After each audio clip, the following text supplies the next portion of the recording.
दक्षता उन्नयन हेतु आनंददायी अधिगम जॉयफुल लर्निंग। राज्य शासन के आदेशानुसार आगामी सत्र 1 अप्रैल 2019 से प्रारंभ किया जा रहा है।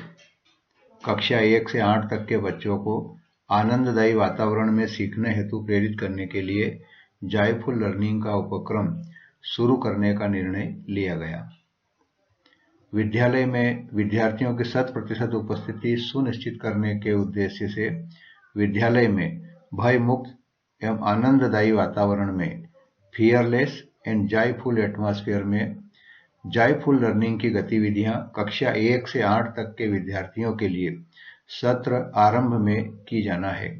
भाषा एवं गणित की 30 गतिविधियों का मैनुअल एवं वीडियो प्रदाय किए गए हैं जो विगत वर्ष के अनुसार ही हैं। बिना पुस्तक एवं बस्ते के शिक्षण गतिविधियां खेल खेल में की जाती है। विद्यार्थियों को खेलकूद, चित्रकारी आदि के लिए स्केच पेन, ड्राइंग शीट, खेल सामग्री आदि प्रदान की जाती है। खेल खेल में भाषा एवं गणित की दक्षता का उन्नयन करना इनका उद्देश्य है। अप्रैल और जून माह में जॉयफुल लर्निंग पर ध्यान केंद्रित किया जाना है। इसका उद्देश्य एक मजेदार कक्षा वातावरण बनाना है और बच्चों को शाला आने में दिलचस्पी पैदा करना है। साथ ही कुछ बुनियादी दक्षताओं का निर्माण भी करना है। इसमें कुछ गतिविधियां इस प्रकार हो सकती है, जैसे बच्चों को कहानी सुनाना, बच्चों को कहानी सुनाने के लिए प्रेरित करना, कुछ मजेदार गतिविधियां जिसमें भाषा और गणित की आधारभूत या मूलभूत दक्षताओं को समझना शामिल है, वो भी वहां पर की जा सकती है। बच्चों की रुचि बनाने के लिए ऑडियो और वीडियो का प्रयोग भी इसमें किया जा सकता है। जॉयफुल लर्निंग के अंतर्गत बिना बस्ते के विद्यार्थियों को विद्यालय में आना है। पूर्वाह्न में जॉयफुल लर्निंग अंतर्गत भाषा और गणित की दक्षता विकास के लिए गतिविधियां या कुछ खेलों का आयोजन किया जाएगा। अपराह्न में अर्थात दोपहर पश्चात दक्षता उन्नयन की अभ्यास पुस्तिका जो विद्यालयों में पहले से संधारित है और प्रत्येक विद्यार्थी के लिए प्रदाय की गई थी, इनमें विद्यार्थियों को अभ्यास के अवसर दिए जाएंगे।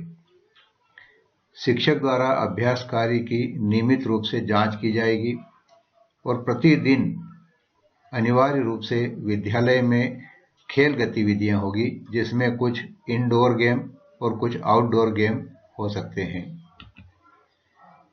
इसके लिए सभी स्तरों पर उन्मुखीकरण किया गया है। कार्यक्रम के क्रियान्वयन की दृष्टि से 1 अप्रैल 2019 को अनिवार्य रूप से प्रत्येक विद्यालय में विशेष बाल सभा का आयोजन किया जाना है।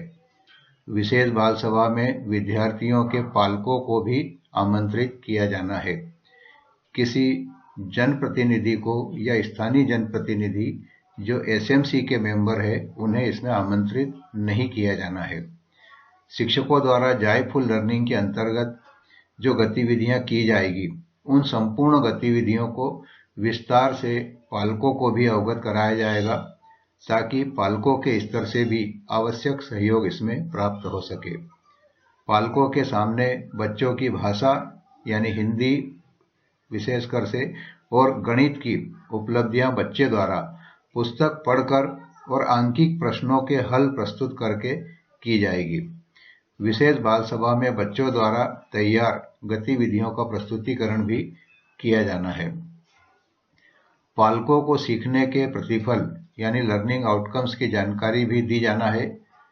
सीखने के प्रतिफल के पोस्टर का प्रदर्शन किया जाएगा और पोस्टर पर किसी व्यक्ति विशेष का चित्र न हो, उसका प्रदर्शन न किया जाए, इसका विशेष रूप से ध्यान रखा जाना है।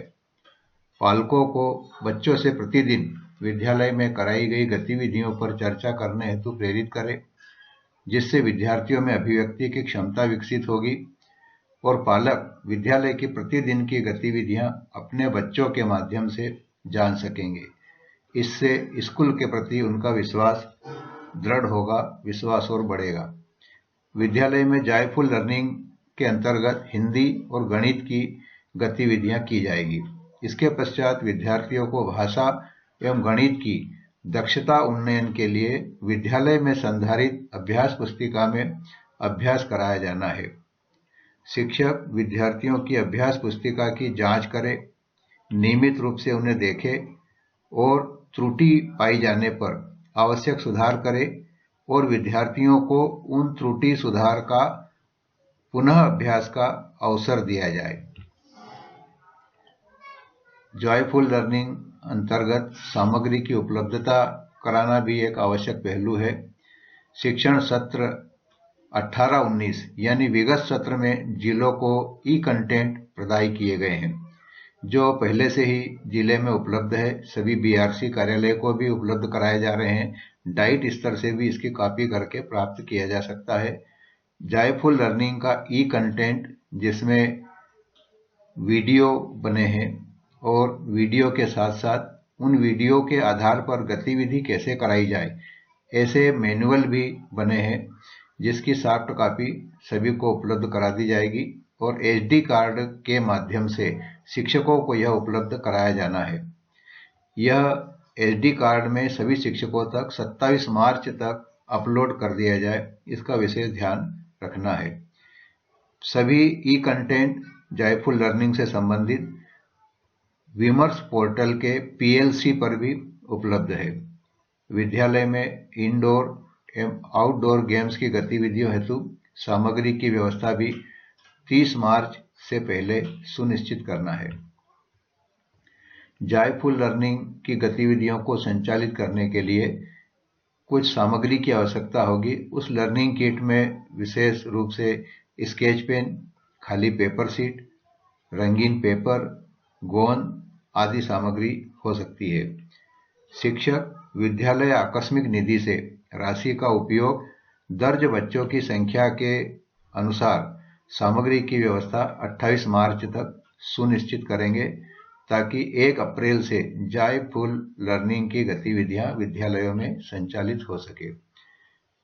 गतिविधि कराते समय, जॉयफुल लर्निंग की एक्टिविटी कराते समय कुछ बातों का विशेष ध्यान रखा जाना है।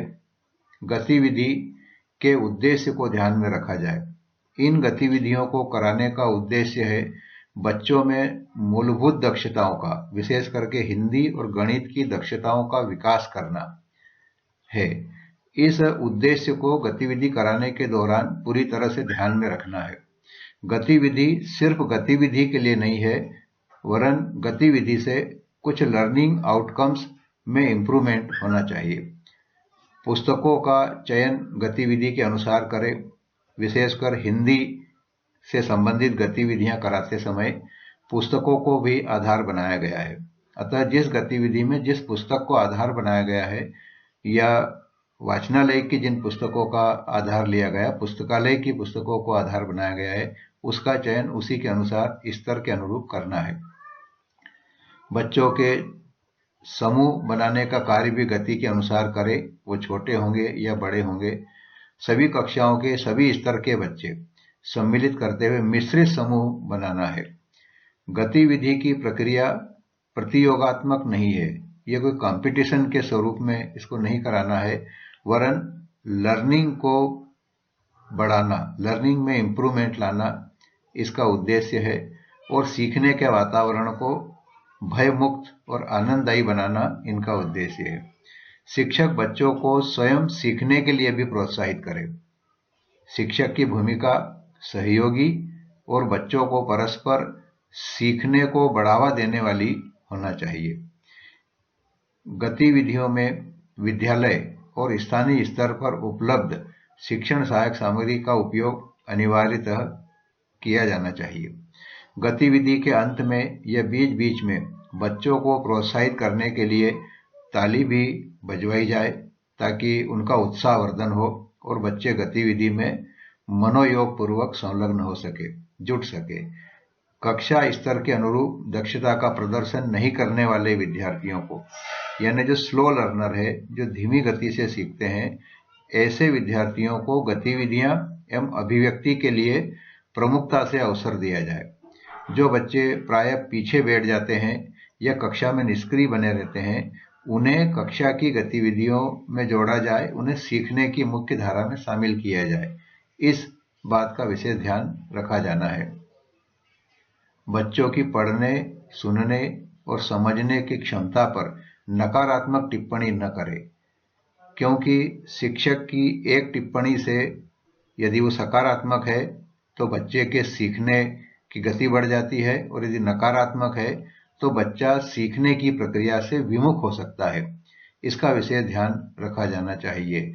और फिर गतिविधियों में तो शिक्षक को स्वयं भी आनंद लेना है, जब भी वो बच्चों को आनंददायी वातावरण से सरोवर कर सकेंगे, अपनी कक्षा को जॉयफुल एटमॉस्फेयर में ले जा सकेंगे। वर्णमाला, बाराखड़ी, गिनती एवं पहाड़े का मौखिक अभ्यास विद्यार्थियों की आवश्यकता अनुसार प्रतिदिन कराना है, क्योंकि भाषा की और गणित की जो मूलभूत दक्षताएं हैं उसके लिए यह नितांत ही आवश्यक है।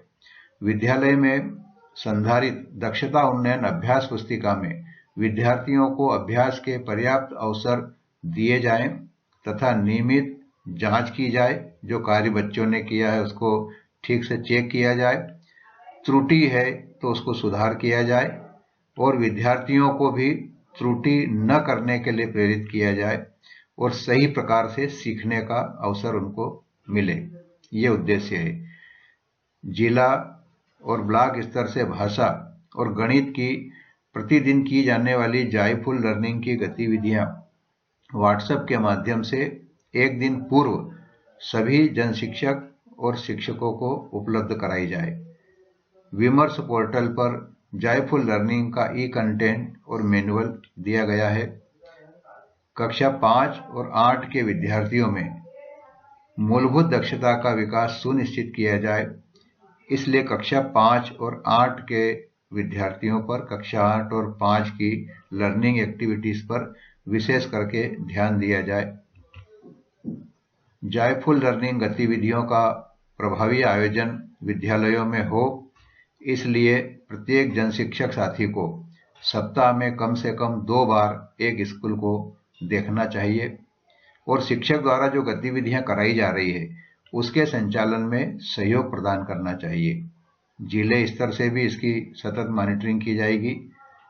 भाषा और गणित की दक्षता उन्नयन अभ्यास पुस्तिका जो प्रत्येक विद्यालय में पहले से ही संधारित है, प्रत्येक विद्यार्थी के लिए संधारित है, उस पर भी कार्य कराया जाना है और अभ्यास कार्य का परीक्षण कर और उसमें सुधार की प्रक्रिया को सुनिश्चित करना है।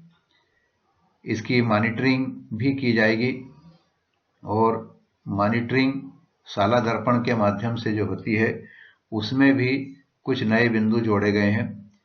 जैसे क्या शाला में जॉयफुल लर्निंग का संचालन किया जा रहा है, इसके स्तर 1, 2 और 3 होंगे।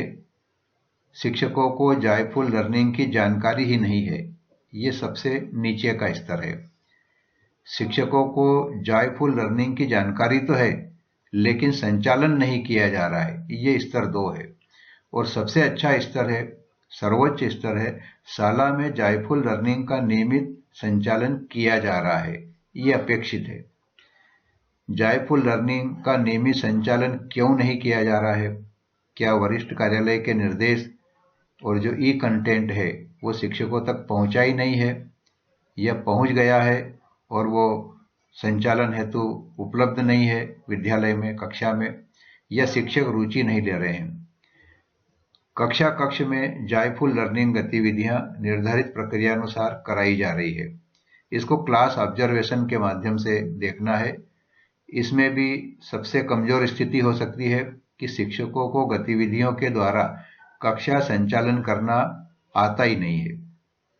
दूसरा, इससे थोड़ी ठीक स्थिति है कि शिक्षकों को गतिविधियों के द्वारा कक्षा संचालन का ज्ञान है किंतु उसका उपयोग ठीक से नहीं किया जा रहा है, उसका उपयोग नहीं हो रहा है।